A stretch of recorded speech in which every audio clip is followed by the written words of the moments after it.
It's 9:52 p.m. January 17, Friday night, and this is Logical Excess's Witcher 3 Wild Hunt playthrough of the prologue number 7. We should be getting really close to wrapping up the prologue here and progressing into the next chapter of the game, which is Velen. This bard's tale begins near White Orchard, with my dear friend Geralt of Rivia seeking his lover of yore, the sorceress Yennefer. She'd eluded him for years, but now seemed just a few steps ahead. After many trials and tribulations, Geralt finally learned that Yen was in nearby Vizima. So here we are once again, joining our stoic and our surly stoic friend Geralt of Rivia as we search for Yennefer.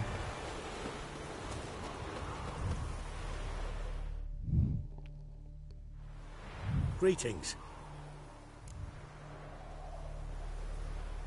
Let me have a look at your stock.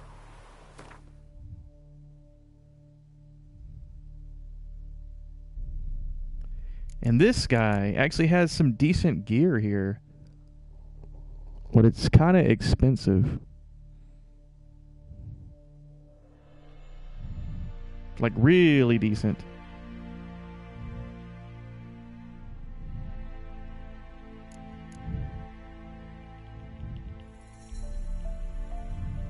And see, I forgot how to preview this. There's a way you can preview these items on Geralt before you actually purchase them. I'm sure it's in the tutorial somewhere.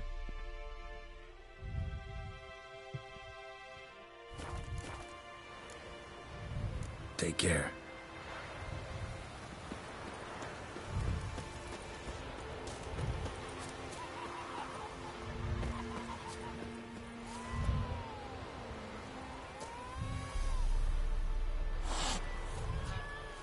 Ooh, the cat doesn't like witchers.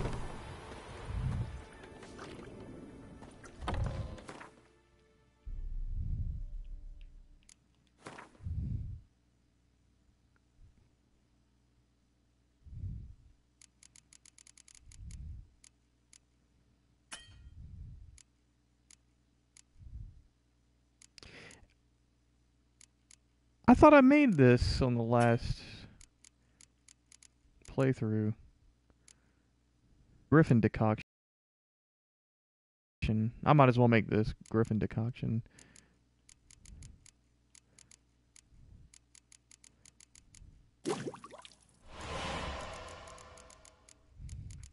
Alright, what do I need for this Alkahest? You know, I'm not going to worry about it. We're going to cut to the chase and we're going to move on. Bandit? What the? Come to Pappy. What are these guys doing here? Get out of my way.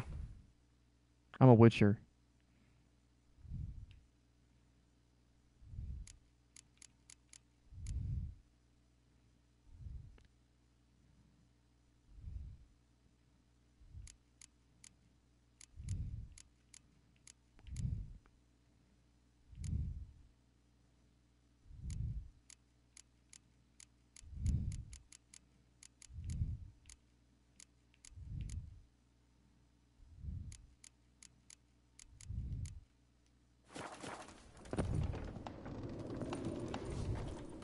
Oh, ah. Vesemir, where are we going?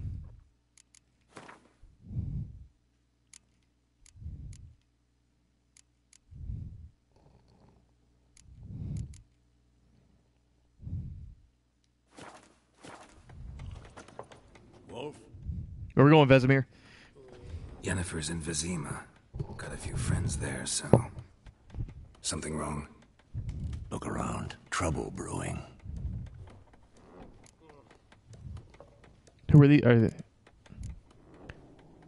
Man, what is that game? There's a name for that game that he's playing where he stabs the space.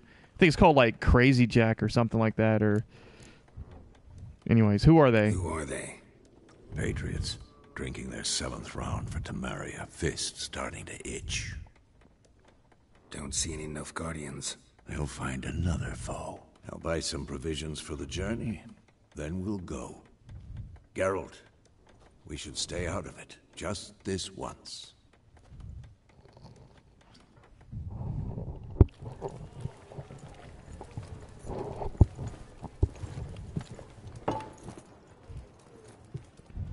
What happened to the lilies? Took them down. Took them down to hang a golden sun there now. I cannot show Temerian colours. They'll come and burn the tavern down. Maybe it's true what they say. You fond of the Imperials? You Nilfgaard's whore? Damn. I'll let that pass. I know grief eats at your heart. You know shit. They hanged my sister, dragged her out the cloister like a dog. Said Nilfgaard's no place for superstition, that they don't fear the wrath of the gods. And you, do you fear it? If not for Annie, your child would have choked on its navel string.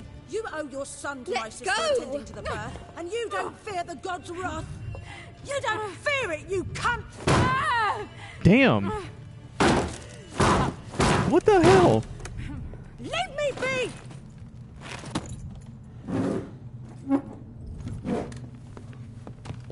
Recognize this medallion? You know what it means. Back off. You all right? They say witches steal young'uns. That true? What the Emperor promised you freaks? Your own land?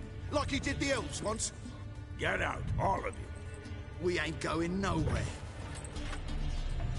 And neither are you. Oh crap. They won't back down now. I can see that.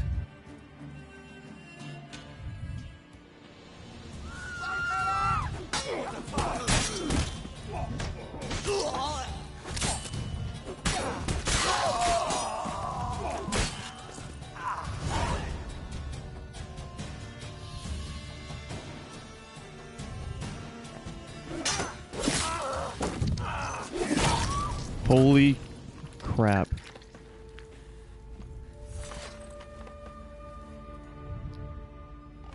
Leave me be! Get away!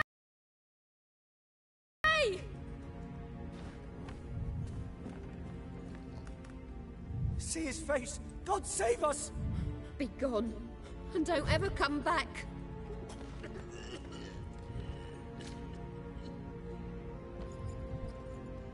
So much for not getting involved. Come on, let's go.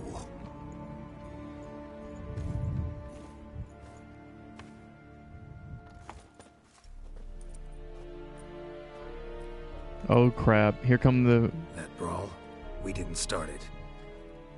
more or less the police.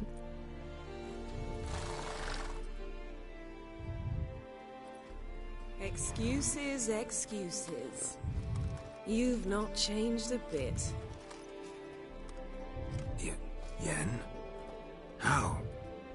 I received a report about a witcher who'd appeared in White Orchard. I knew it was you, looking for me. I might have waited until you found me, but... well, you know me. Patience has never been my strong suit. It's...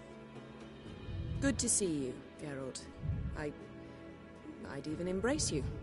Were you not covered in blood? Sorry. Wasn't expecting to see you. To be honest, this isn't at all how I imagined we'd meet. How did you imagine it? You didn't imagine you'd have a Nilfgaardian escort. Don't get me wrong, Yennefer. I'm glad to see you. But I do think you owe us an explanation. And I shall provide it. In Vizima. Ready your horses. Yeah. Actually, I want to know the answer to both of these questions. What's the rush and why Vizima? But let's go, why with Vizima? We can talk here. Some charming orchards nearby. In bloom even, so you almost can't smell the corpses. A tempting proposition. Sadly, I must say no. You see, someone awaits you in Vizima. Someone who doesn't like to be kept waiting. Emperor Emir var Emrys. Or, to those on more intimate terms with him, The white flame dancing on the graves of his foes. Doubt I number among that group. Far as I remember, last time we saw each other, he wanted to kill me. Well, now he wishes to make you an offer. The kind one can't refuse? I didn't, though I could have.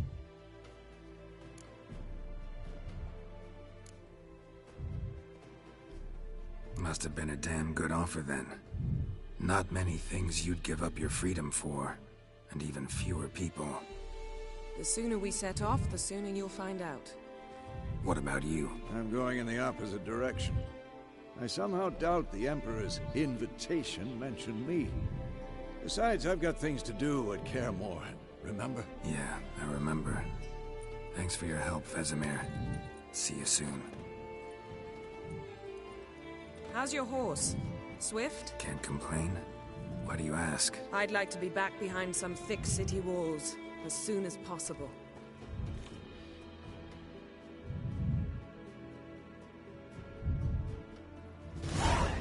Apparently Yennefer doesn't like the wild, rural countryside.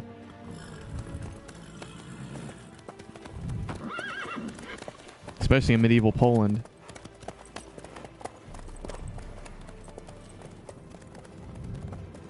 So we're leaving White Orchard, folks. And we're moving on. We're crossing the river.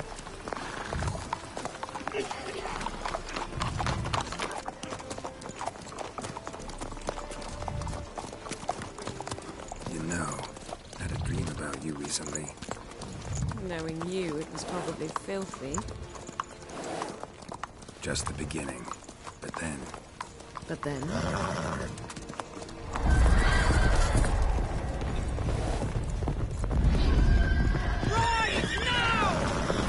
What the hell?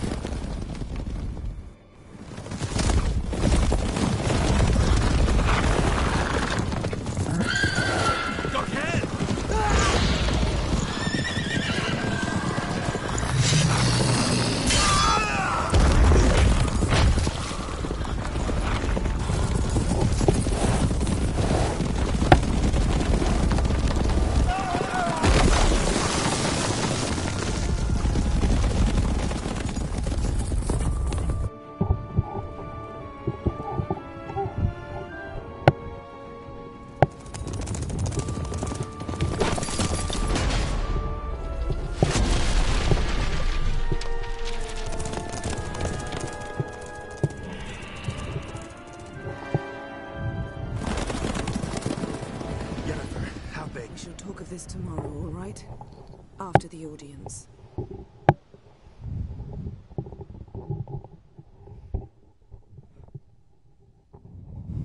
This bard's tale begins near White Orchard, with my dear friend Geralt of Rivia seeking his lover of yore, the sorceress Yennefer. She'd eluded him for years, but now seemed just a few steps ahead. After many trials and tribulations, Geralt finally learned that Yen was in nearby Vizima.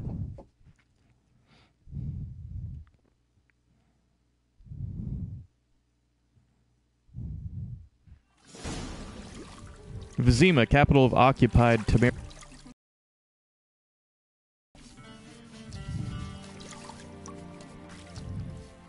Occupied Temeria.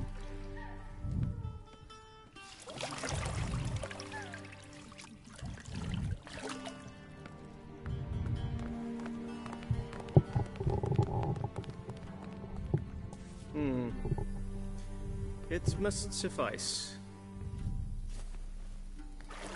What a pompous, cocky Who cares if I'm clean? asshole. The gentleman will refer to His Imperial Majesty by his full title or not at all. The gentleman will be seated on the bergère. Bergère? In that chair. Cletwin, please shave the gentleman's sideburns to half an inch.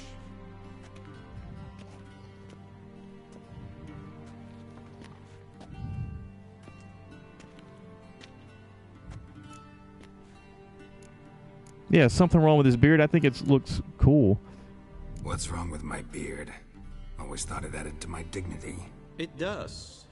yet it also detracts from your elegance. In Nilfgaard, we consider beards hard on the eyes. Especially beards infested with lice. Been on the road a while. Fine, do your thing. Tilt your head back, please, and sit still.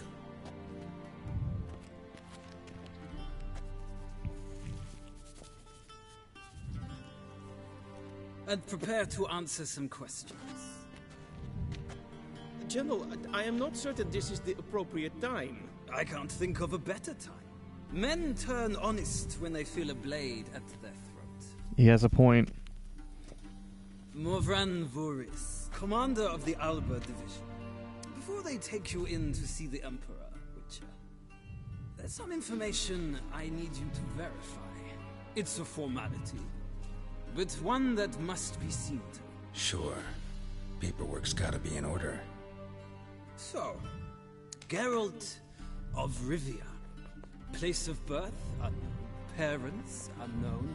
Age, unknown. All insignificant details. Let us proceed to more recent events. The siege of La Valette Castle. The fate of the defending commander, one Arian.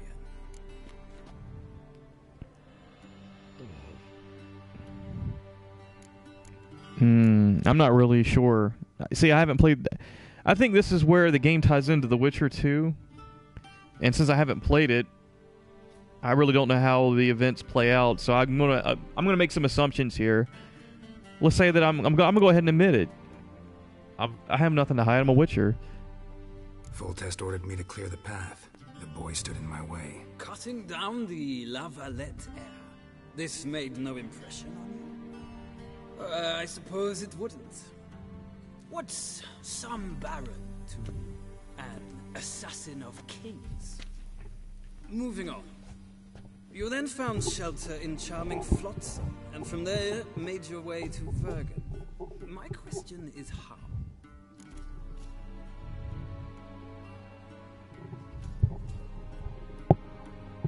Vernon Roche? I don't know. I joined Yorvith. He helped me out. I left Flotsam with Yorvith, commander of a Squaretel unit. A slayer of monsters and a slayer of men. You forge interesting alliances. Something tells me my most interesting is yet to come.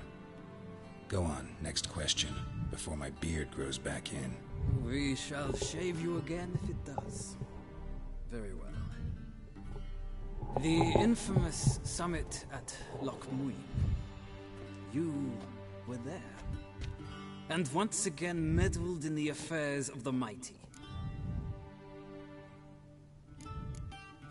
The mighty had imprisoned Triss Marigold. Ought to know I care about her, and I tend to rescue those I care about. And so you did, handing Radovid control of the Conclave and Council of Mages in the process. Nilfgaard recently started a war, unprovoked. So do us both a favor and stop moralizing. The gentleman must sit still. I'm almost done. I'm afraid I might find that difficult. Because, from what I know, shortly afterwards you watched a defective megascope blow your friend Sheila de Tanserville to bits. I watched her get in the megascope, but ultimately freed her from the trap your man Letho of Gullet had set. Write that down. I want to be sure the paperwork's in order now. Well, national interest calls on one to forge difficult alliances at times. Alliances with witches included.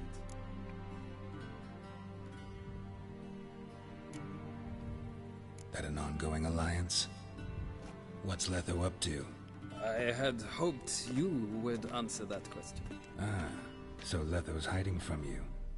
Must have a good reason. Was there a shift in national interest that might have caused that? I don't know where he is. Wouldn't tell you if I did anyway. Blade or no blade to my throat. I believe that is all.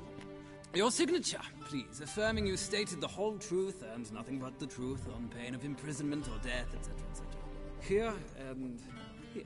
With these formalities seen to, I would ask the General to leave the room. We shall be choosing the gentleman's attire. An important matter, but one that does not require the General's assistance. Shame. I might have given you some advice. So long, Geralt. Good luck with your audience.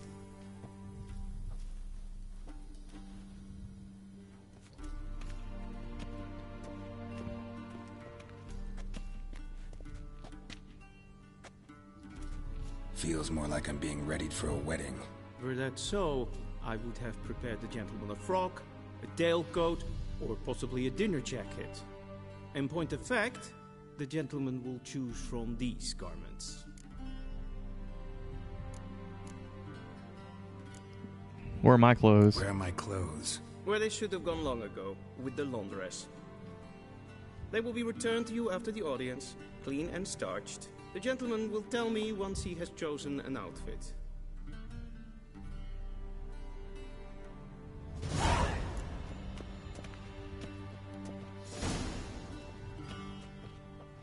Character entry added Morhan Voorhees. Let's go take a look at this character entry.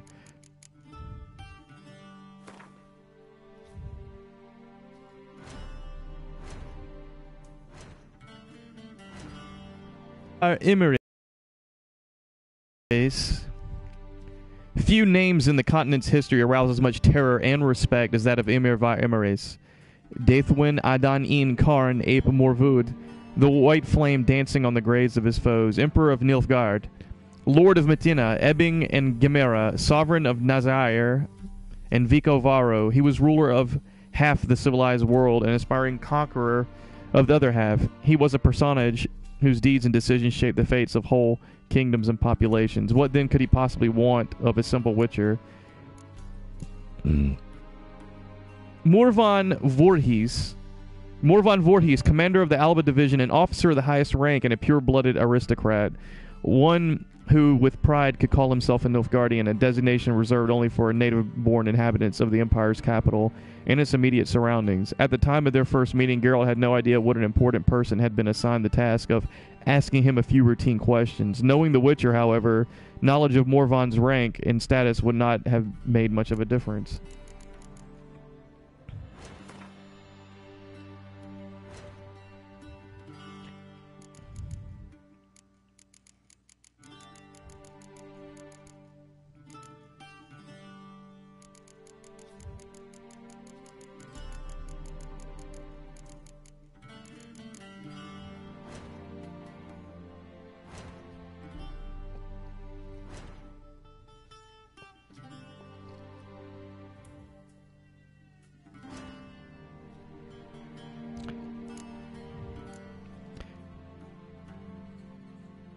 Imperial audience with Zima. Geralt had spent years looking for Yennefer, only to have her find him. She had appeared outside the tavern in White Orchard, escorted by Nilfgaardian soldiers. The one-time lovers could not enjoy their reunion, for the sorceress had insisted they make haste. Geralt and Yennefer had then left White Orchard, accompanied by the Nilfgaardians, but only the Witcher and the sorceress reached Vizima. Along the way, their column was attacked by a cavalcade of wraiths, the omen of war, the Wild Hunt. Geralt's head was abuzz with questions. What had Yen gotten into? How had the hunt found them? Why was it looking for them? Why had he been summoned to Vizima?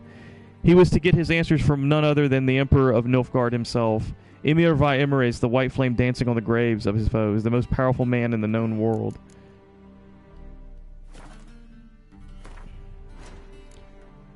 Politically powerful.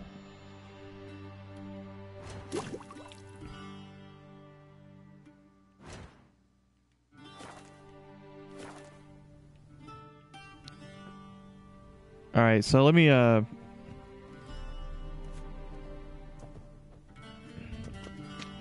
which one do I like the best? I don't really like that. That one's okay, but this one has the Nilfgaard sun on the shoulder. We'll go with the middle one.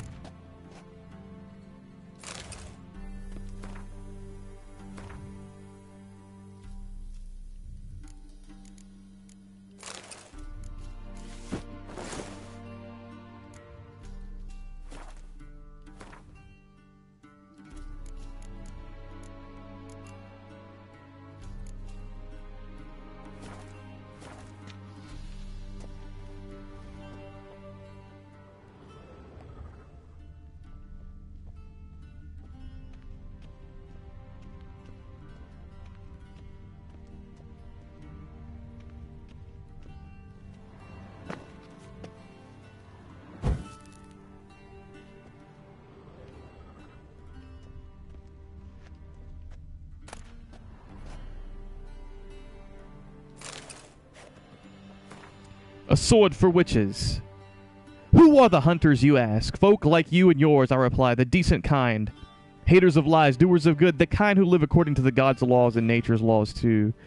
Those disgusted by the machinations of witches, magicers, and non-humans. All that separates us from common folk is that we've the courage to take up arms, to defend our lands from evil, to slice out the gangrene that eats us from within. We haven't a leader. We haven't forts or land, though God's fearing Radovid support us with his gold at times. We've not sworn him, nor any other ruler, any oath. We serve only the eternal fire, and we listen only to our own conscience. Who can join us? Any who is right of soul and sound of body. You can find us in every large city in the north. We will give you board, lodging, and a weapon. We will explain how to spot the telltale signs of evil, birthmarks in strange and arcane shapes, smooth skin on a matron aged more than 30 springs, and black cats kept in the yard, to name but a few. We will show you how to defend yourself from witchcraft, how to tame and snuff out magic elements with Demeritium. We will instruct you how to squeeze the sinner's darkest secrets out of them with a hot iron, and how to grant them cleansing death with the help of sacred fire. Sacred fire. Nah. I need to be careful with what I take here. I don't want to get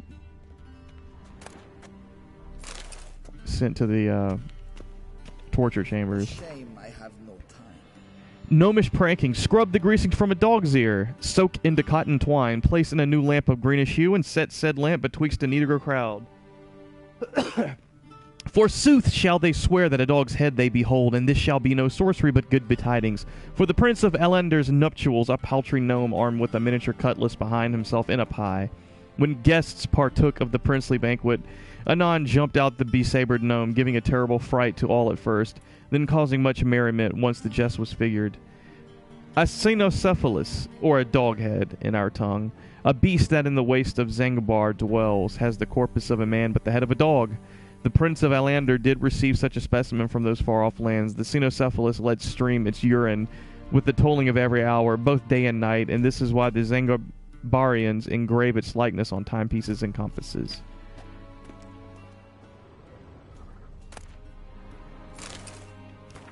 The opposition in Nilfgaard. While Nilfgaard's emperor wields absolute power, harshly crushing the slightest sign of disobedience, opposing forces continue to exist within the empire. By this, I do not mean the disgruntled leaders of conquered provinces, but the magnates within the city of 1,000 towers who are unhappy with the current leadership. This conflict between the emperor and the noble houses of Nilfgaard, the capital, dates back many years. All the princes of the blood and magnates expected their ruler to wed one of their daughters, and sire and heir with one of their own. The emperor, however, had other plans. This proved a slap in the face for all the great families from which he refused to take a bride. The Nilfgaardian opposition patiently waits for the emperor to slip up, for some event to occur which will weaken his authority. Be it an economic crisis or a defeat in battle, a secret conspiracy lies ready to seize such a moment to incite the disaffected, assassinate the emperor, and carry out a coup d'etat, culminating with one of their own number ascending to the throne. For obvious reasons, only a limited few know of this conspiracy, but any shrewd observer of Nilfgaardian politics can read the signs of its workings. So long as men are men and the world is as it is, certain dynamics will forever remain the same, and the discontented will always form subversive societies with their secret signs and hidden agendas.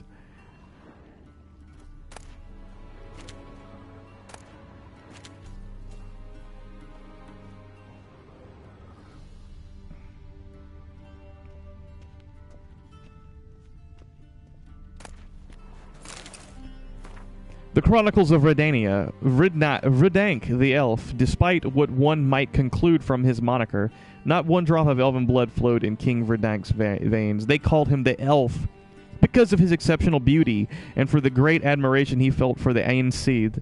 This fascination, seemingly harmless, would have horrible long-term consequences.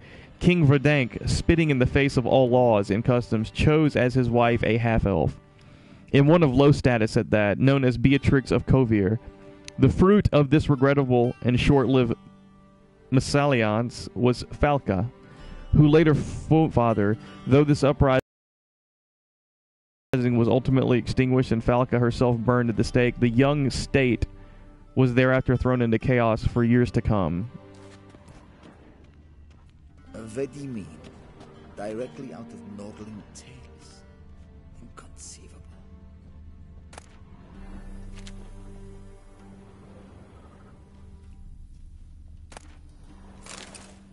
The wonders of Zerrikania. During my many travels, I have seen countless extraordinary places. The primeval wilds of Brocalan, with trees so high their tips disappear in the clouds, dwarven chambers carved into the guts of the Mahakam Mountains, with walls plated in pure gold, the ice palace of Pontvanis, adorned with stained frost windows. Yet none of these made such an impression on me as did the rightly famed Zerrikania. Yet while I was traversing the fiery mountains, I feared disappointment awaited me on the other side. I had heard many a fantastic tale about Zerrikania, about its trackless sands burnt white by the sun, its golden-scaled dragons weaving their nest amid the dunes, its hunchbacked horses, able to survive weeks without even a swallow of water.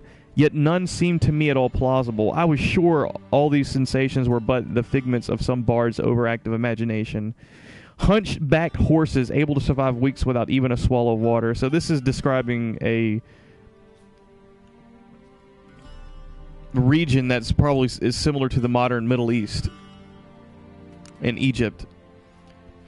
I know this will be as hard for you to believe, dear reader, as it once was for me, but all of the unbelievable tales are true. Not only that, during my many months of travel, I came across wonders far surpassing those any prior travelogues mentioned. I saw temples dedicated to the worship of dragons. I heard their voice, almost human, but reverberating with 1,000 echoes. I met warrior maids clad in leopard skins, tattooed from head to foot and giving no ground to witchers in mastery of the blade. I saw mages who channeled power from fire. I saw seemingly harmless flies whose solitary bite would make a man fall into a deep slumber, never to awake save to die. In short, Zerrikania is a land where the fantastic is normal and the impossible occurs daily.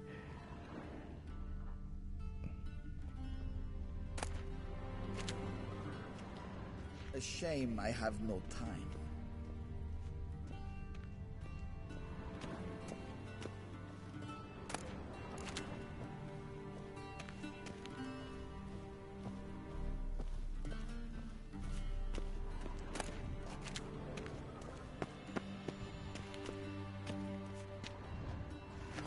Okay, let's proceed here. We'll go ahead and talk with the Chamberlain.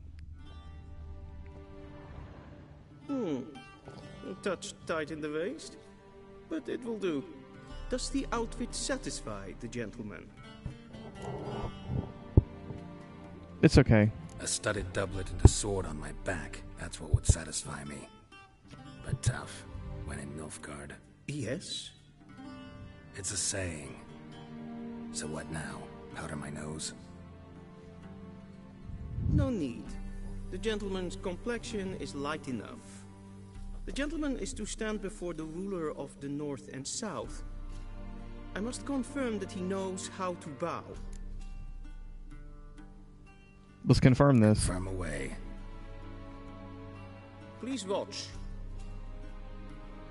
Leg extended, hand flat, head down, chin to chest. The gentleman will rehearse.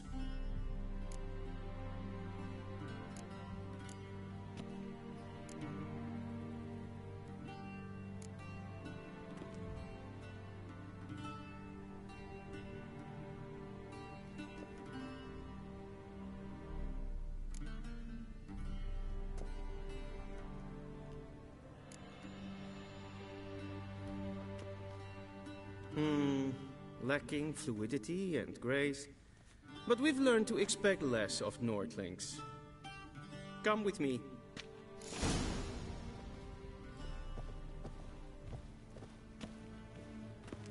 The gentleman will address the Emperor only when asked to, and using the appropriate type. Your arch-magnificency. I see the gentleman is in the mood for jests. I fear the Emperor might not share his disposition. Your Majesty will suffice. Spoken loudly, clearly, and with respect.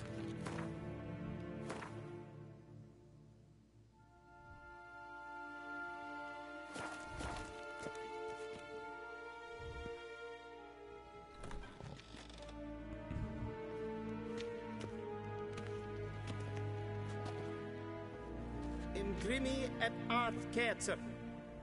Daifen aden in karn eb marvut. Emir var Emreis. Bow. I'm going to go ahead and comply.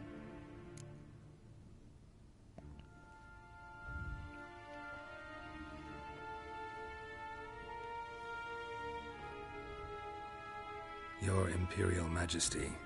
Arer ep the orde. Welchen Namen, wat gern verwort?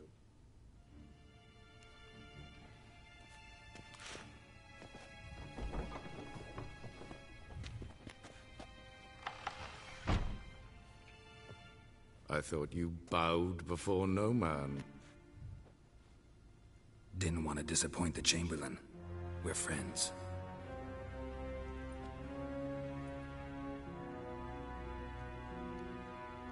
Take it you didn't summon me to reminisce about the good old days, so... Silence. My daughter Cirilla, she's returned. And she's in danger. The Wild Hunt pursues her. You will find her and bring her to me. Are you sure? Ciri left. Went far, far away. Do you believe I drag you here in the middle of a war to discuss a rumor? I think anyone can be wrong, even an emperor. I had forgotten how insolent you can be. I haven't the time to convince you, nor the desire, in fact. Yennefer will do that after the audience. How many men in your army? 20,000? 30? So why me? You know why. Because she trusts you. She trusts me, yes. So tell me why you're looking for her. Doubt it's about making up for all those lost years. For reasons of state, as always. Enough of this banter. You will agree regardless. If for no other reason than because I shall pay you. More than you customarily receive for a contract. Considerably more.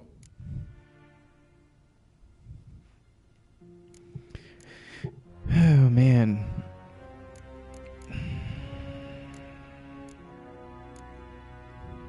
Save your generosity for those whose homes your armies have razed. I'll do it for Ciri, not for your gold. Your motives do not interest me. Only results. Yennefer will tell you the rest. This audience is finished. Mererid! Take him to the sorceress.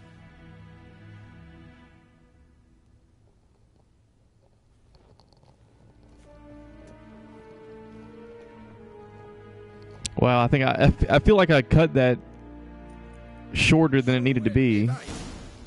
And there may have been some information. Please keep close. There are many honorable guests in the palace, whom the gentleman disgusts. Need not bother. Maybe there's some more information that I could have obtained from that audience. The gentleman will have time for a stroll later. Please stay with me.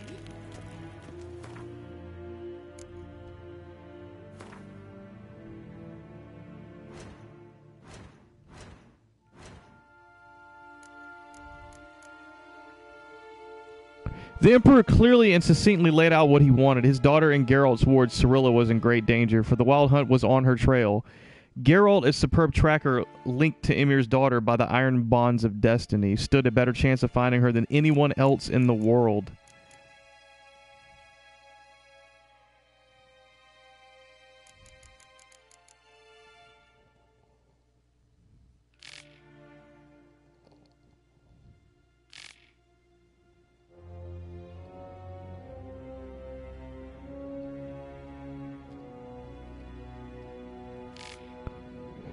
I think this was updated as well. Following age-old Witcher tradition, Geralt took Ciri to Kaer Morhen when she came into his care. There, he and Vesemir taught her the ways of the professional monster slayer. It was then that her magic talents were first revealed, and they discovered she was a source. Ciri's gift proved a curse as well because of it. She would one day have to hide from the entire world, even Geralt. Ciri's biography contained one more great secret. Her natural father was none other than the Emperor of Nilfgaard. Emir var Emreis, his words confirmed the fear swirling in Geralt's mind. Ciri had returned and was in mortal danger, for the unrelenting Wild Hunt was on her trail.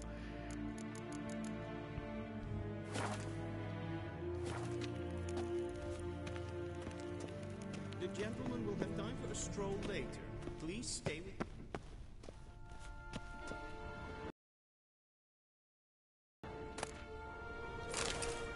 The Wild Hunt. From farmers and herdsmen, milkmaids to midwives, all the common folk of the continent whisper, sharing tales of a wraithly procession pounding across the sky. The wild hunt, they call it. Winds and gales, storms and blizzards arise when it is sighted, and all grows cold, though the sun shone bright moments before. Some remember only the cold from the shock of the encounter and claim the riders come always in winter. But nay, this is not so. The hunt brings its own ice. Death and war gallop in its wake, or so the superstition goes. Yet evil enough is the hunt itself.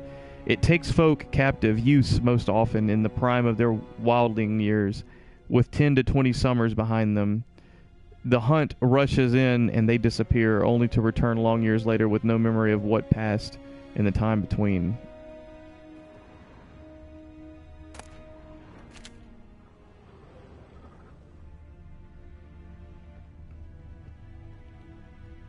Locked. Okay.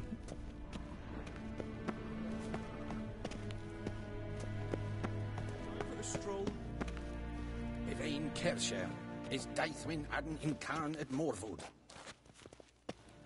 The gentleman will have time for a stroll later.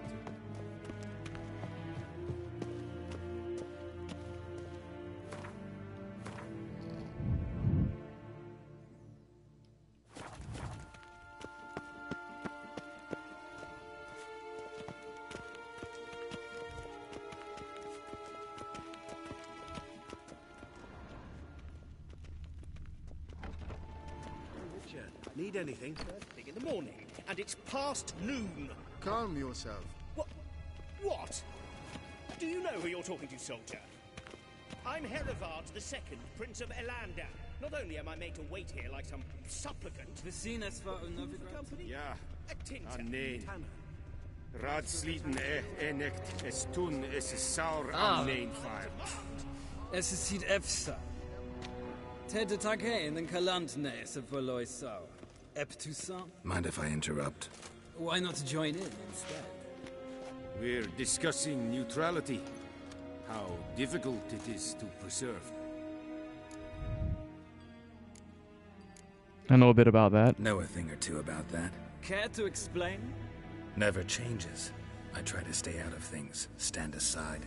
Then comes an urgent summons, and an offer I can't refuse. Enough about that. Mind if we change the subject? So, talk to the Emperor. Why did he summon you? So not even you know. No. But I wager it's an ordinary witch's contract. Mm-hmm. Some werebubs. So, talk to the Emperor. What? So not even you know. No. Mm-hmm. Some... See ya. Soon, mind you. Is the gentleman not in a hurry to see the sorceress?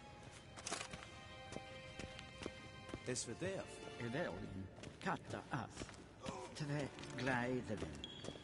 Så lätt gatten. Es maar stregen en volgast. Les pen esquil.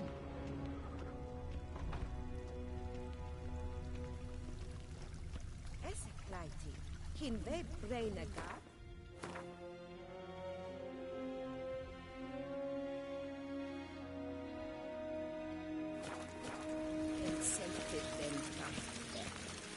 Blenden eknot man. En selfit den sikjat. Kaspa ken velede. Tumeva. Inherod kassi vanta slappi et katten tukas fikkovaro. Glen esselas. Once the gentleman is done, he should see me to retrieve his possessions. Once the gentleman is done, he should see me to retrieve his possessions. Waar en I'd fain.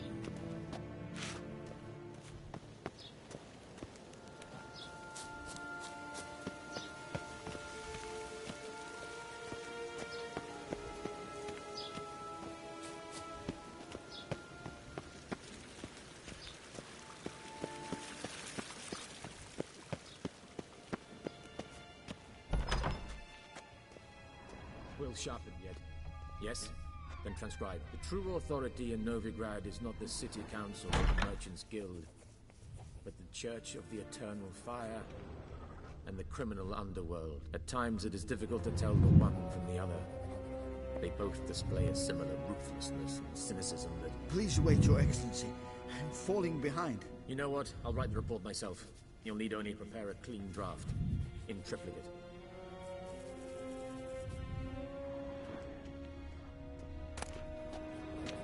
Pearls of the North, Novigrad. No one can claim to have traveled the Northern Realms who has not been to Novigrad.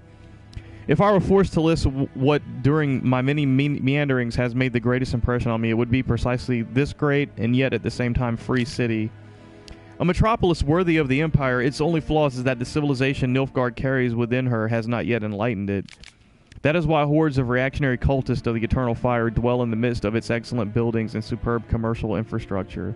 One feels as though superstition is how the local hierarch and his temple guard cement their power over the city dwellers, and many they are to control, for the city counts no less than 30,000 of inhabitants. While strolling through its fabulous ports surrounded by marvels of architecture, it is hard to imagine that centuries ago Novigrad was a mere minor elven townstead. When the city fell into the hands of the Nordlings, its problems grew exponentially. For as is well known, the people of the North can do a great many things, but peaceful and orderly cohabitation is not one of them. And so Novigrad first belonged to Redania, and then fell under Temerian rule, until finally, after endless compromises and bargains, it at last became a free city. But is the city truly free? I dare to doubt it. Redanian influence makes itself felt too strongly on every street corner, and the fact that the city is located within Radovid's territory speaks for itself. While wandering the city streets, I came across 4 water mills, 8 banks, and nearly 19 pawn shops. There are also a great many houses of simple pleasures, such as taverns and brothels, and Novigrad's commitment to matters of faith is borne witness to by the fact that the city contains no less than, I kid you not, 19 temples to the Eternal Fire. What more can be said? I think Novigrad has all the makings of the capital of the world, and perhaps that is what it will one day become. First, however, someone needs to bring order to within her walls.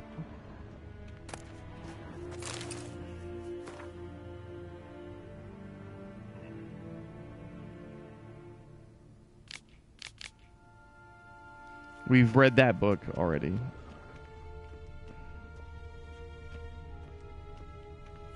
Be so kind and do not disturb. A shame I have no time.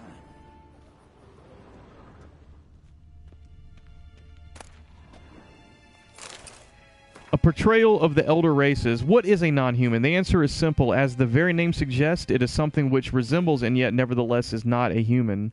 Though it walks on 2 legs, speaks a tongue similar to our own, and dresses in similar attire, it all the same has more in common with base beast than noble man. Dwarves are like moles. They feel best underground and avoid direct sunlight. They like to live in filth, forever smudging themselves in mud and slime. They love everything that can be found within the earth, rocks, metal, minerals of all shape and color. It is also said that, like their kindred moles, they feed most readily on worms, roaches, and other night crawlers. Halflings, for their part, are more reminiscent of gophers, fat, lazy, and loud in that typical rodent way. Their minds are filled only with thoughts of food and drink, which they steal from others. Nobler beasts and greedily squirrel, which they steal from other nobler beasts and greedily squirrel away in their hovels. They are marked by a cruel craftiness. You could be dying of hunger, and they would not share a meal with you. You could be howling from poverty, and they could be swimming in gold, and yet they would still fleece you to the last crown. You could do nothing but good to them, and they would still stab a knife in your back. Elves in turn seem related to the birds of prey that dwell in far-off Zerrikania.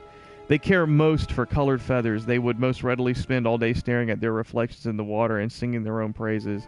They are so awash in self-love that they no longer feel any desire towards members of the opposite sex of their own species. Their appearance, unquestionably pleasant to the eye, is highly misleading, for they are extraordinarily cruel, and any who judge them by looks alone they first dupe and then kill in cold blood. The best proof of this, the so-called Scoia'tael, bandits that claim to fight for freedom, but in truth only long to kill humans. All these vile so-called elder races are, to our great fortune, slowly dying out. Joy fills the hearts of every right-thinking man at the thought that his great-grandchildren will never know them, that in their day dwarves, halflings, and elves will be mere fairy tale characters used to scare young, impressionable children.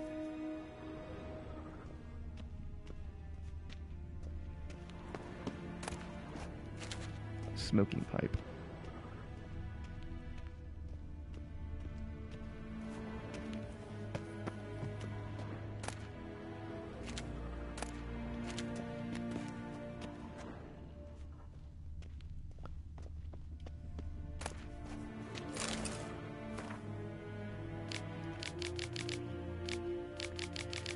What shall become Temeria? Temeria, a land where milk and honey once flowed. In what did she wrong the gods, that they should treat her so cruelly?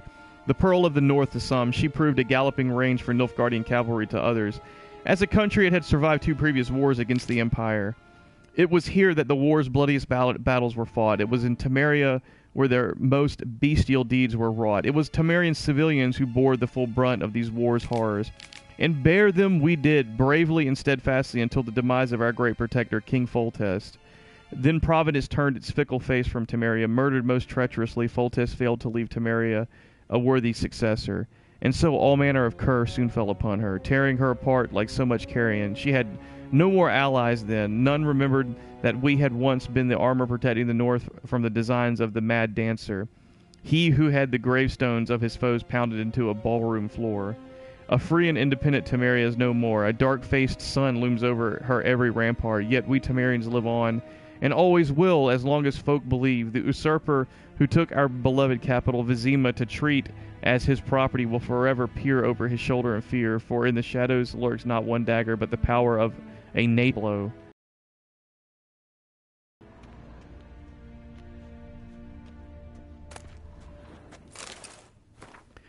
Royal lineages of the North. Cyrilia Fiona Ellen Rhiannon, born in 1251, heiress to the throne of Cintra, Princess of Brugge and Duchess of Soden, heiress to Innis Ard Skellig and Innis and Skellig and Suzerain of Atra and Abyara.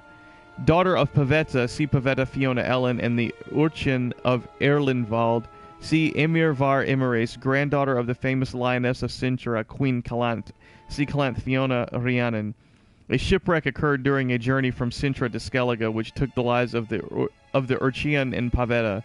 Cyrilla's further upbringing was then entrusted to her grandmother. In 1260, afraid of the looming Nilfgaardian threat, Queen Calanth sent Cyrilla to the court of King Ervil, see Ervil of Verden, where the heiress of Cintra was to marry the heir to the throne of Verden, Prince Kistrin, see Kistrin of Verden.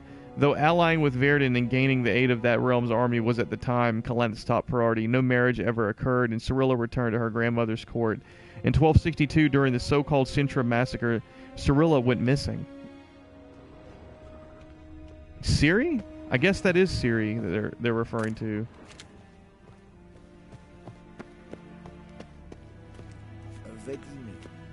Directly out of Well, well. Let's see what Yennefer has Geralt, to say. that tunic. You look positively smashing. Dying to take it off. I'd consider that a proposition under different circumstances. One I might even take you up on. But we've matters to attend to. Now do you understand why I'm at Emir's court? Uh-huh. And seems we're in the same boat now. Ciri, she's really back? No chance he's mistaken? Look, that's more or less what she looks like now. Or so our agents claim.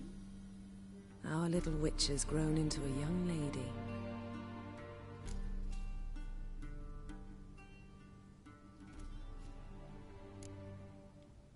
How about that? She's grown up. It's been years since you trained together at Kaer Morhen. A great deal has changed. You haven't. Not a bit. I missed those awkward compliments of yours. But let's focus on Ciri, all right? Right. Emir said the Wild Hunt's after her. I'd find that hard to believe before what happened yesterday. How did they track us down? Because of me. You see, I've spent months searching for Ciri, using locating spells, haruspicy, geomancy, anything, really. I knew the Wild Hunt might sense it, perhaps even find me, but I thought I'd tricked them. Well, guess you were wrong. I've sensed them on my trail, hunting me, for some time. If not for you and Emir's soldiers, they'd have gotten what they were after. I can't risk another encounter like that. It's time to put away the magic, turn to more traditional methods. To the best tracker I know. You must find her, Geralt. Before the Wild Hunt does. What does the Wild Hunt want from Ciri? The Wild Hunt? What could it want from Ciri? I've no clue, Geralt. Might have written them to ask, but I don't have their address. I know as much as you do. It must be about her blood. Her gift. As for what the Hunt wishes to do with that gift, I'd prefer not to think about it, really. So where's Ciri been seen, exactly? In two places. Velen and Novigrad. The trail in Velen is most promising. You should make that your first stop. Ask for a merchant named Hendrik at the inn at the crossroads. One of the Emperor's agents. He should get in touch with you. That's it? No passwords? Secret handshakes? None. Sorry to spoil your fun. Your boyhood fantasies about the crafts of the trade. All we have in Novigrad are unconformed reports, rumors. But there you will have the help of our mutual acquaintance. Triss Merigold. Apparently she's got a cozy flat on the main square. Sure she'll be delighted to see me. What about you? What will you do? I shall sail for Skellige.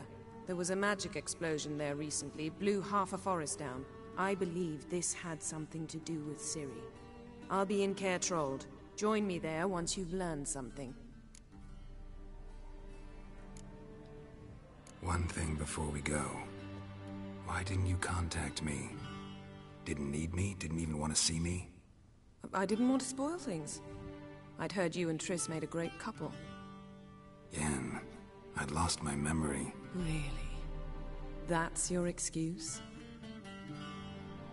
Let's drop it, all right? It's not what you think, or it helped me understand how much I love you. I don't wish to hear it. Any of it.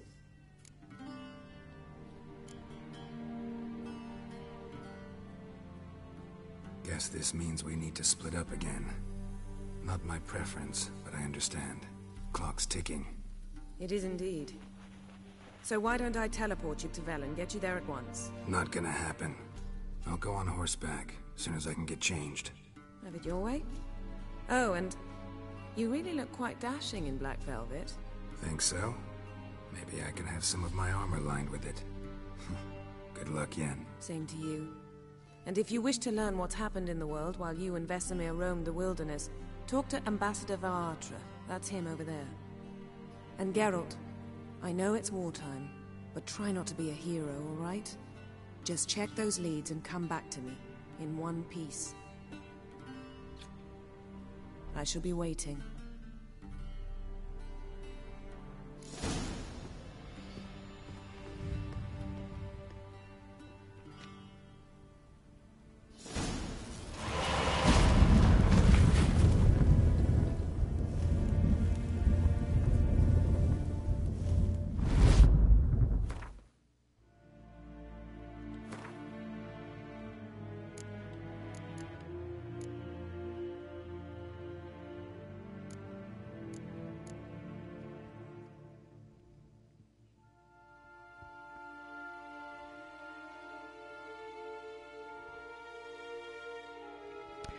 Geralt's head was abuzz with questions. What had Yen gotten into? How had the hunt found them? Why was it looking for them? Why had he been summoned to Vizima? He was to get his answers from none other than the Emperor of Nilfgaard himself.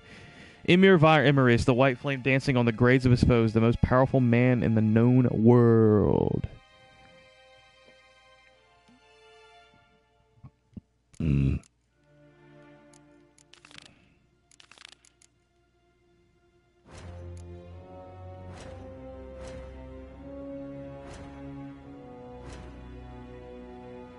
Hendrik. Considering the way spy corps of all stripes tend to function, Hendrik was undoubtedly not this man's real name. Nevertheless, that was the only appellation the Witcher knew for his Imperial Majesty's nose to the ground in Velen. After asking around, Geralt learned a Hendrik lived in the village of Heatherton. Triss Merigold. I always considered it a point of particular pride to count Triss Merigold of Maribor among my closest and dearest friends. This exceptionally talented sorceress was a shining star of her profession. The former mage advisor to King Foltest and a famous hero of the Battle of Sodden, known as the 14th of the Hill. Yet in no way did she resemble her often unbearably haughty sisters in magic. Her deft mind, warm smile, and considerable personal charm had always won over even the hardest of hearts. Though my personal relations with Triss never ventured beyond the fraternal, Geralt of Rivia at one point found her allure irresistible. From then on, the two shared feelings that ran far deeper than a superficial and fleeting fancy. Yennefer told Geralt that Triss had recently taken up residence in the free city of Novigrad.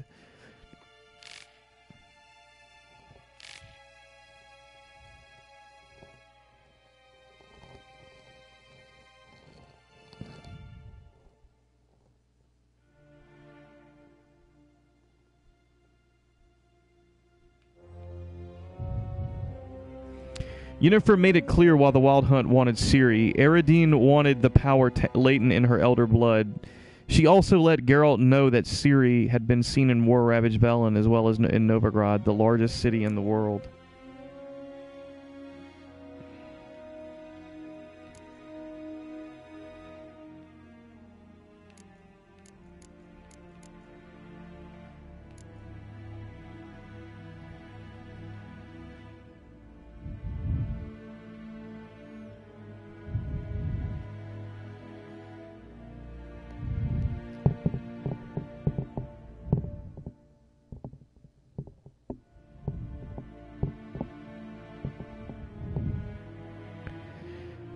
A few years ago, Geralt and Yennefer had, after a long separation full of adventures for them both, gotten back together again. Their moment of repose was interrupted by the Wild Hunt, which took Yennefer captive. The Witcher set out at once to save her, but lost his memory while doing so. When he finally recovered, he immediately set off once more on his quest to find his beloved sorceress. The circumstances of Geralt's initial reunion with Yennefer after 2 years were quite different than he had imagined. The sorceress was not only safe and sound, but had even secured the aid of an unexpected and mighty ally, the Nilfgaardian Empire.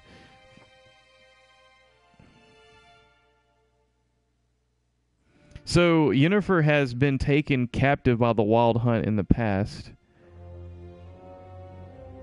And 2 years later, he is reunited with Yennefer, and she seems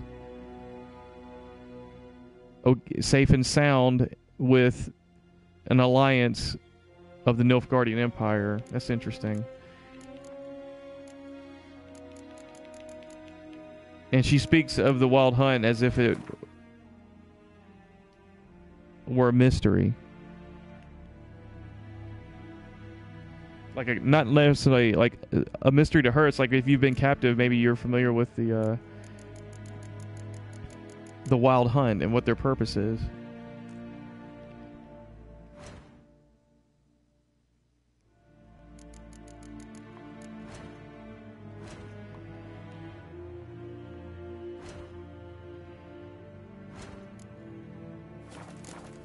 All right.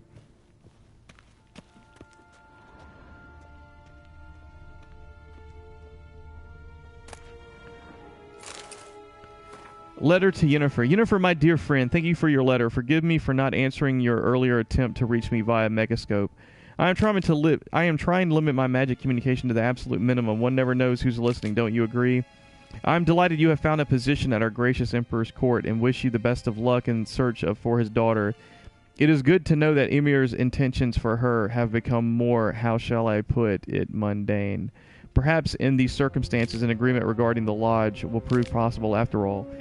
In response to your first question, I can state beyond all doubt that Ciri has not appeared anywhere south of the Yaruga. Believe me, I could recognize her magic signature in my sleep. I have not had any contact with Triss for a long time. I only know that things in Novigrad have taken an ill turn. She mentioned something earlier about fleeing to Kovir, but I am afraid that in the current political climate that amounts to an impossible daydream. I hope I will soon be able to join you in Vizima first. However, I must take care of some unfortunate yet urgent matters in Beauclair. With my fondest regards, Fringilla Vigo. P.S. Thank you for the news about Geralt. He always seems to land on his feet, doesn't he?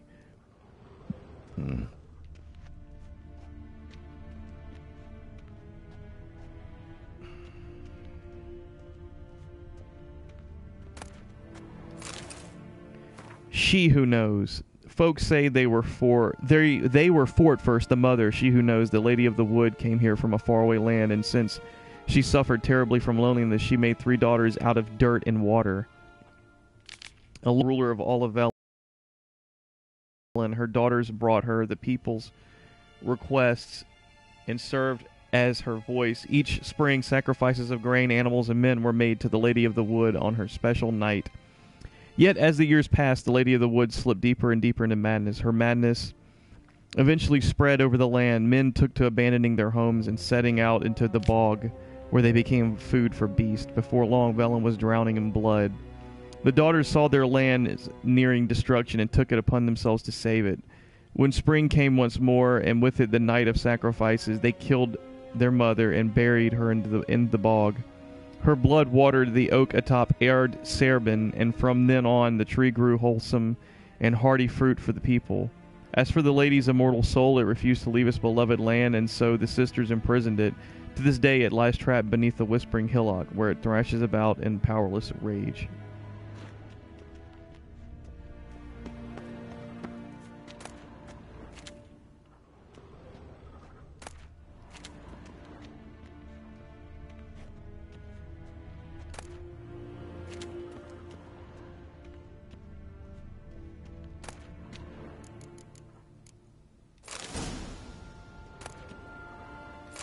Wow, okay, so they're actually gonna let me loot everything here.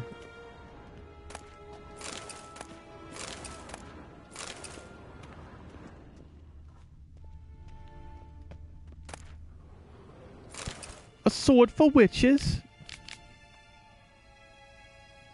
We've read that before several times now.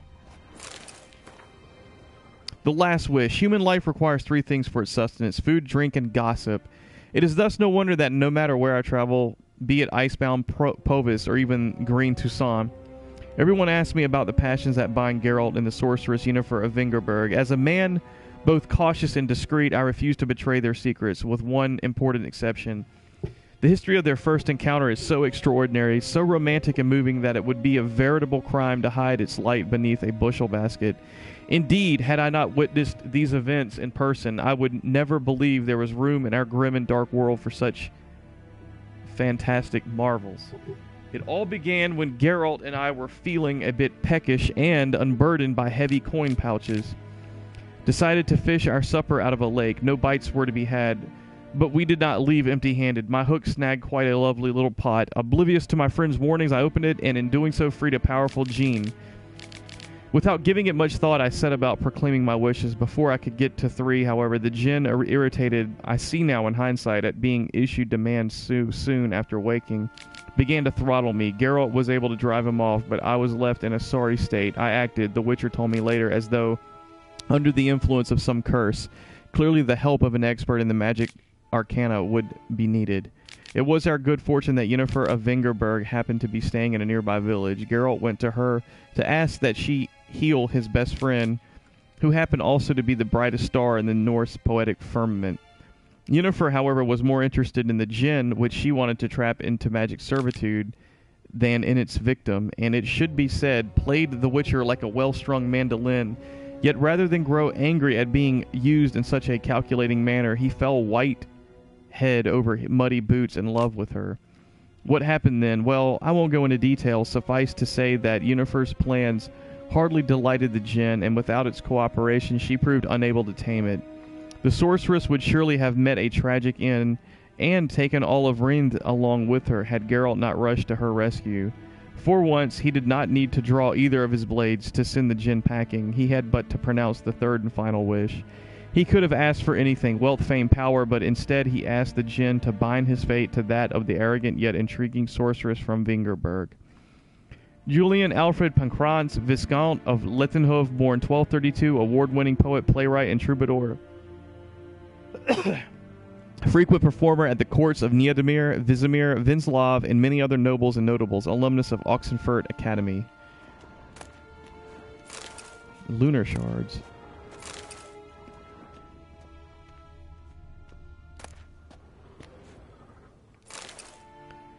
The collected verse of Gonzalo de Verso. To love is to build a house of cards or play a game of chess, but one wrong word or ill-thought move, and you must start it all afresh. Tide. Whenever I watch the tide recede, cold coils of fear grip around my heart. Will the seas sneak back calm and sure in the dark of night as they have before, or will they stay on distant shores, leaving crushed shells and washed-up dreams as memory of surfs of yore?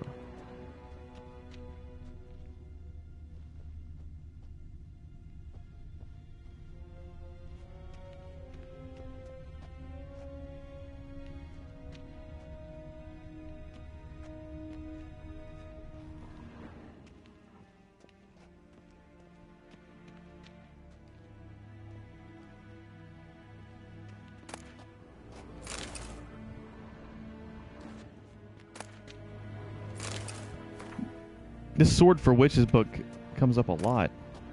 The Wild Hunt. We've read that one as well. We've also read The Royal Lineages of the North.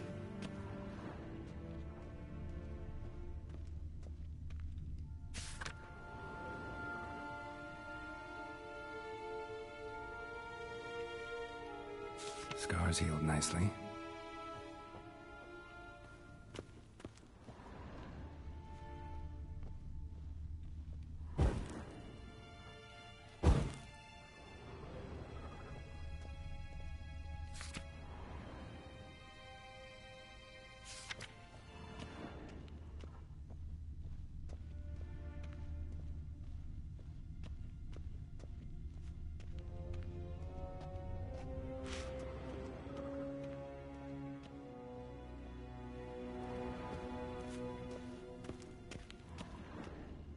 A shame I have no time.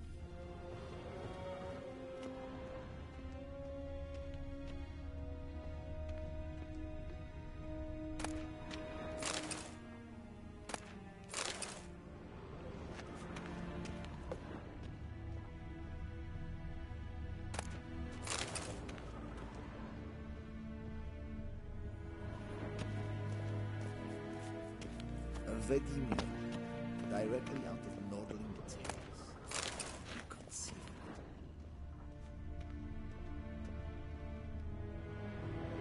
Ambassador Varatra, Yennefer suggested I ask you about current events, the war and so on. Of course.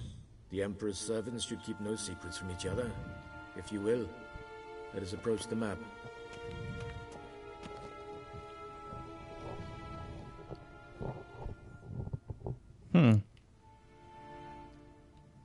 How's the war going? I mean, apart from the fact that Nilfgaard's triumph is imminent. I assume this to be a private conversation. We've no witnesses, so let's dispense with the propaganda, even that shrouded in irony. Our offensive was going splendidly until winter came. Edirn was in such disarray that we encountered no resistance. We had reached the Pontar before the first snows. Only a weakened Kedwin remained, and Radovid's Redania, which had ignored the rest of the North's pleas for help. We thought they'd sue for peace, perhaps even submit to vassalization. We waited for spring, certain of victory. Radovid? Submit? Yes, a vain hope, I agree. Radovid sent no peace envoys, nor did he advance on our positions.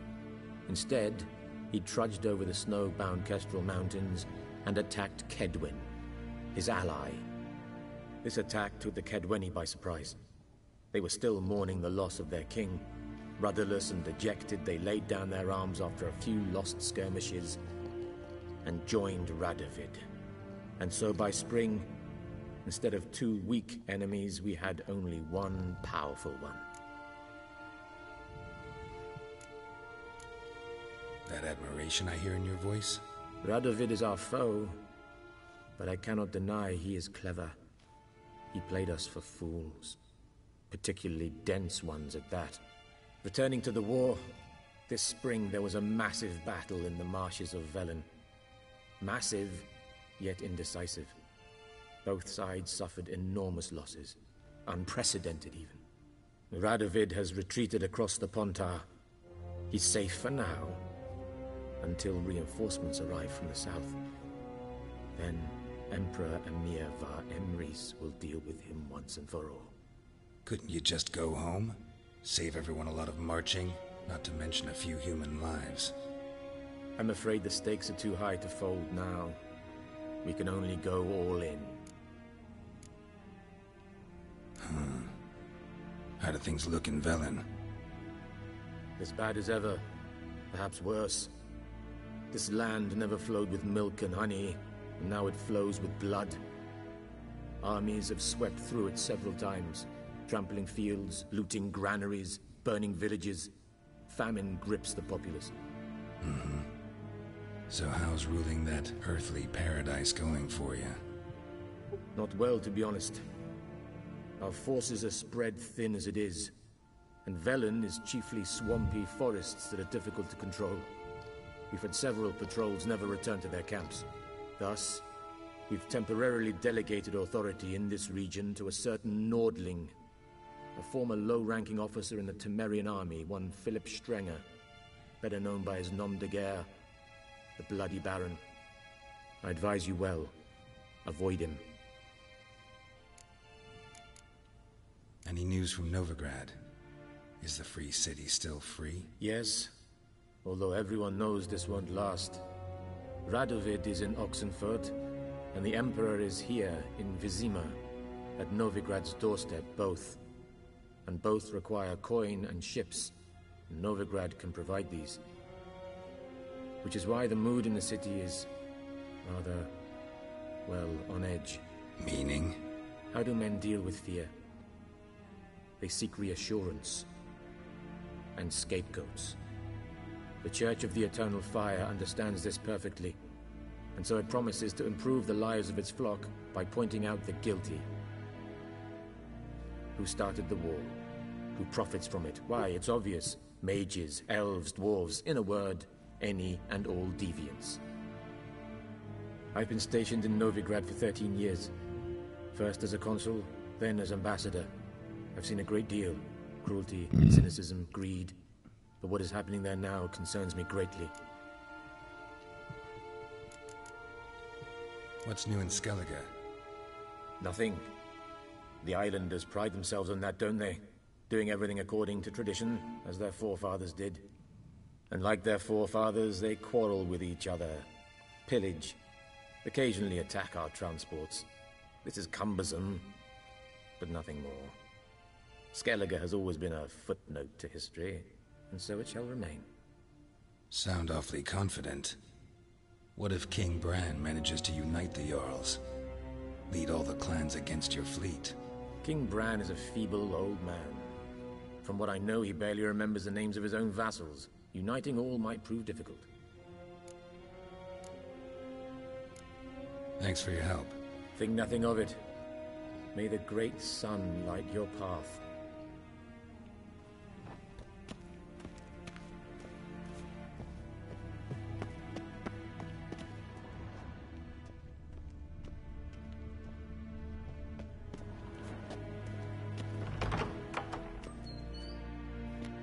How might I serve the gentleman? By returning my things.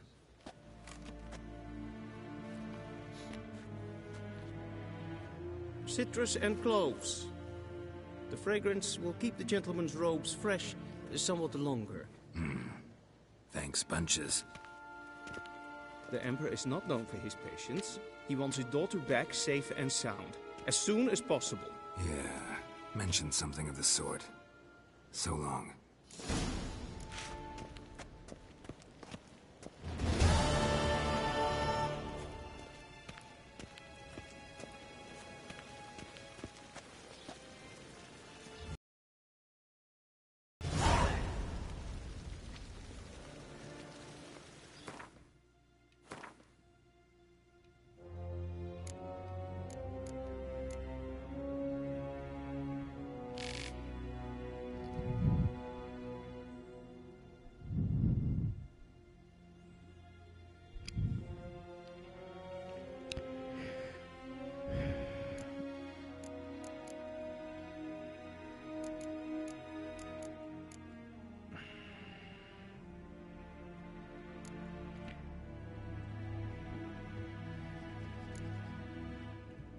Short though it was, Geralt's audience with Emir proved substantial. The Emperor's daughter and Geralt's erstwhile ward and friend Cirilla had returned from a faraway land. She was in danger. Her life was threatened. The Wild Hunt was pursuing her. Emir knew he had to find his long unseen progeny before the Wraiths did. First, he had sought Yennefer's help, yet they soon discovered that the sorceress locating spells attracted the Hunt's attention. It was clear they had to find Ciri without resorting to magic, employing only conventional means. Few men are better trackers than my old friend Geralt of Rivia, so Emir promised him a mountain of gold in exchange for his help, yet Geralt accepted the task willingly for personal, not material reasons. This I know for certain because of all the people in the world, Ciri was dearest to Geralt. He would do anything to save her.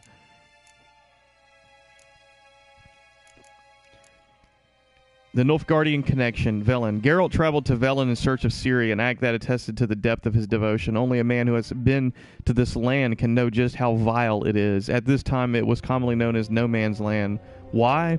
Well, the Emperor of Nilfgaard had not yet claimed it. Temeria was in disarray, and the Redanians had already retreated north. No man had been left in charge, and he had proved a terrible ruler.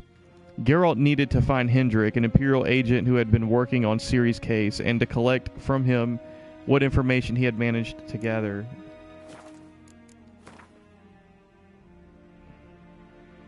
Oh, I got my armor back.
There we go. Now we're looking like a Witcher.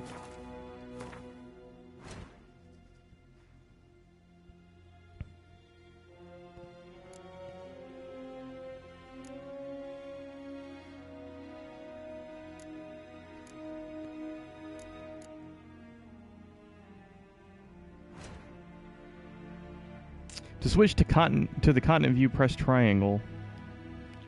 To return to the map of the region where you are currently located, press triangle. To open the map of a given region, move the cursor over that region and press X.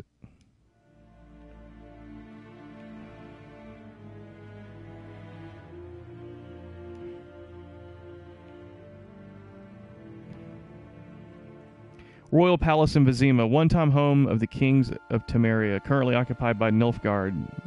Suggested level 2. White Orchard. This well-to-do village is famous for its fruit orchards whose boughs burst out in white blossoms come spring. The Skellige Isles. The Skellige Archipelago is home to fierce warriors, sailors whom Continentals regard as pirates, and not without reason. For the isles are barren and their inhabitants' livelihood comes mainly from plundering the seas. The land on these 5 large isles is divided between its clans, the heads of which are called Jarls. Skellige.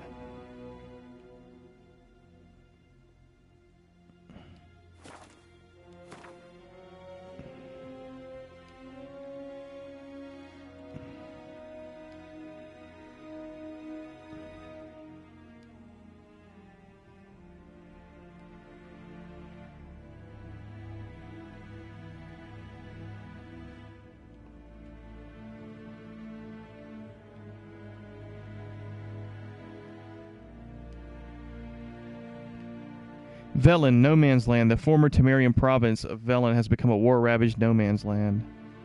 Novigrad, once part of Redania,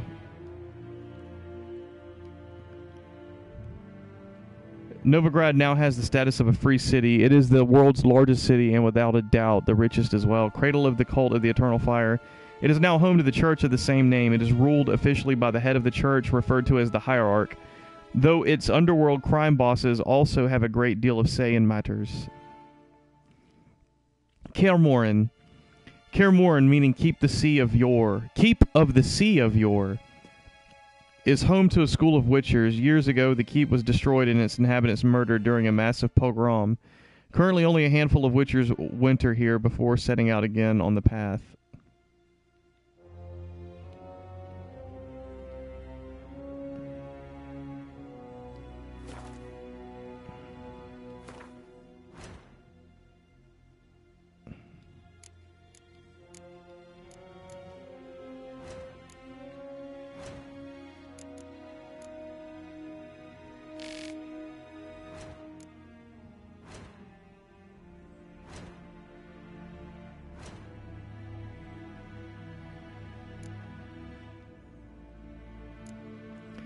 Alchemy ingredients. Loot the bodies of fallen foes to gather ingredients for making potions, bombs, and oils. Wild plants, herbs, and mushrooms can also be used in alchemy. Keep an eye out for them as you travel. The bodies of particularly dangerous opponents sometimes contain rare mutagens. You can use these to enhance abilities or prepare special mutagen decoctions.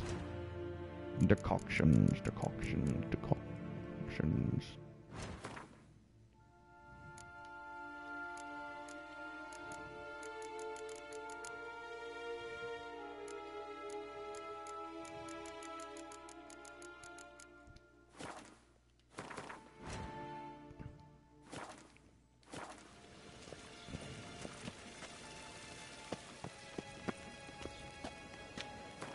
So now we've been let go, get a little bit of freedom here, and we can,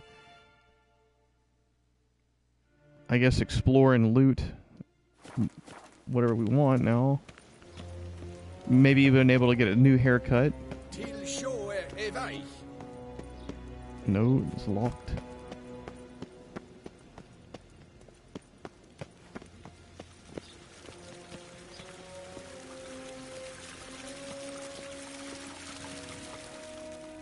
See what this Nilfgaardian nobleman wants. Oh crap, let's play him. Betting. To place a bet, choose an amount using L and confirm it by pressing X. The amount will be added to the pot. If you win, you will get back twice as much. No, we're going to bet 10 crowns. Wouldn't mind a few rounds of cards. I'm pretty sure I'm going to win this. We're going to win, damn it.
No redraw.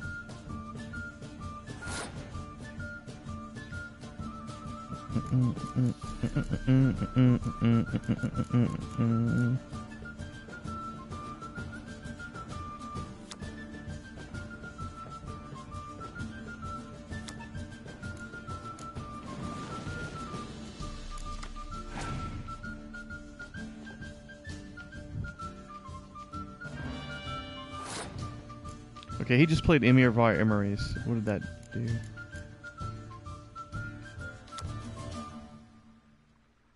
Okay, so he looked at my hand.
I may have to forfeit this round. I do have the card advantage.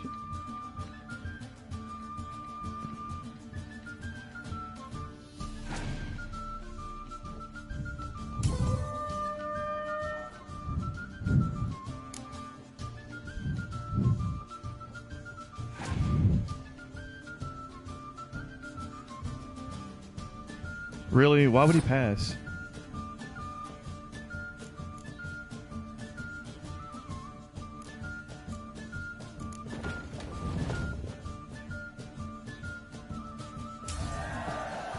Okay.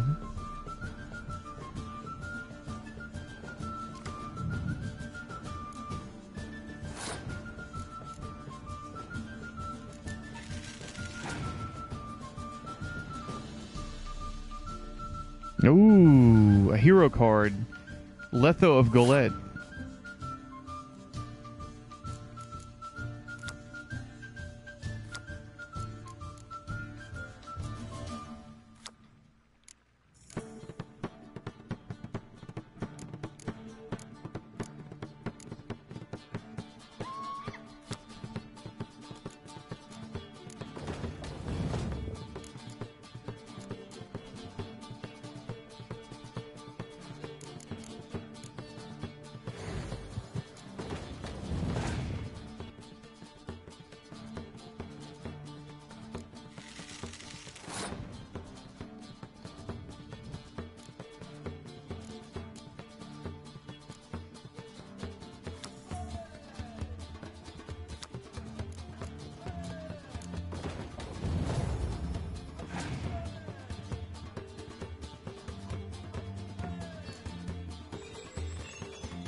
And then we pass.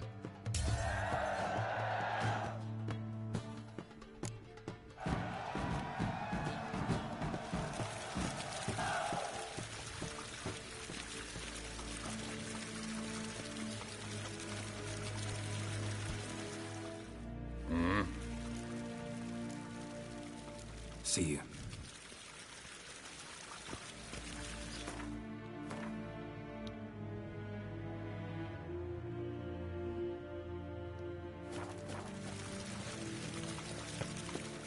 And that's, my friends, is how you win a game of Gwent.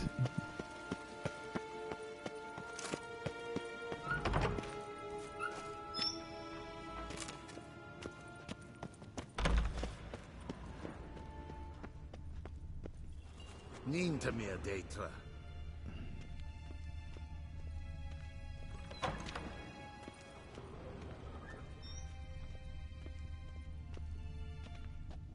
Evain Kersher is Daithwin Adam Incarn at Morvold.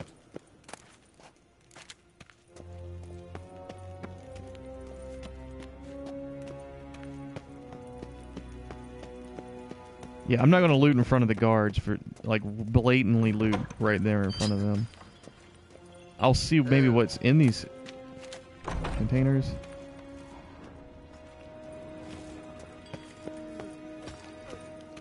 One false move and you will regret it. Gods preserve ye. Move! What are you doing? We cross the Yara, we will cross the border.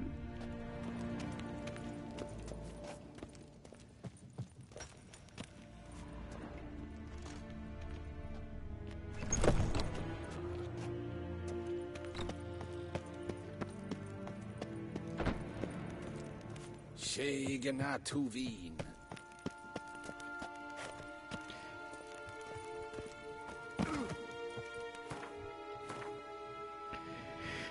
Oh, man. So let's go ahead and let's proceed to Velen, man.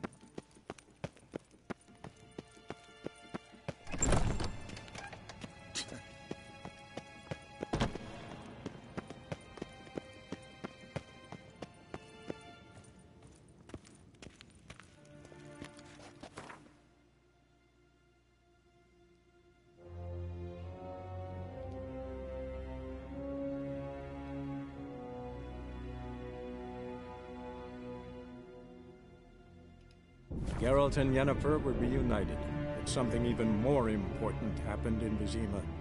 Geralt learned that Cirilla, his one-time ward, had returned from afar, and she was in danger.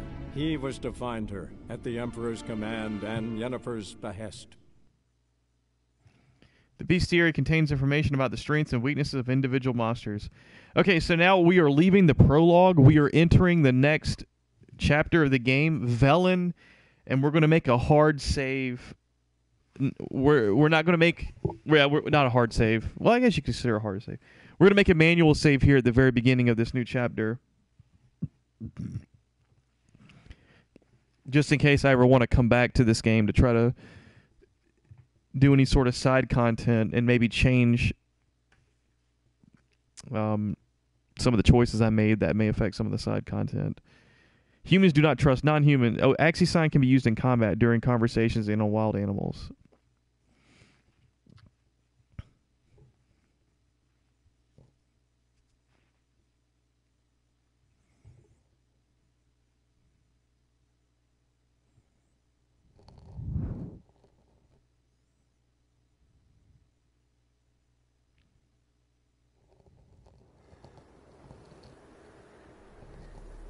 Velen, Northern Temeria, 5 days later.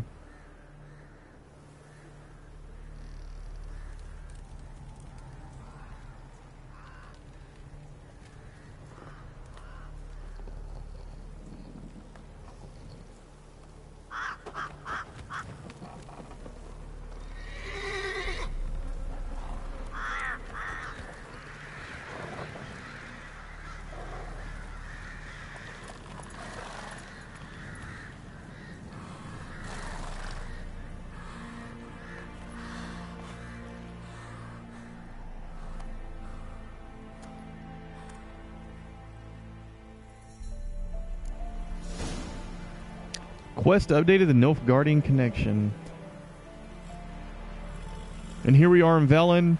And hour and 40 minutes in, we're going to end the stream, and we'll pick up in Velen and the next playthrough.